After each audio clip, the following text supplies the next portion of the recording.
Salt Lake Stadium akan kan lakal kol ta sela pon long chang kan lan hi alian tu ka ai abian pup mai a compound trim trim po hi moi ni hi pak ang mai hi ni hei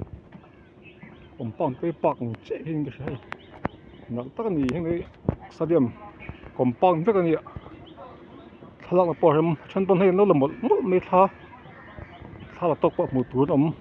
nual mai hei a compound pe pak nom tak chung chim shim ni hi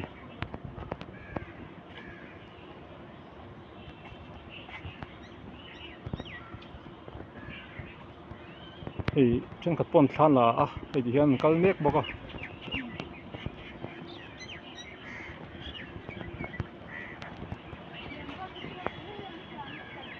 kai East Bengal le mo bekan ho home stadium khan ya an home in toma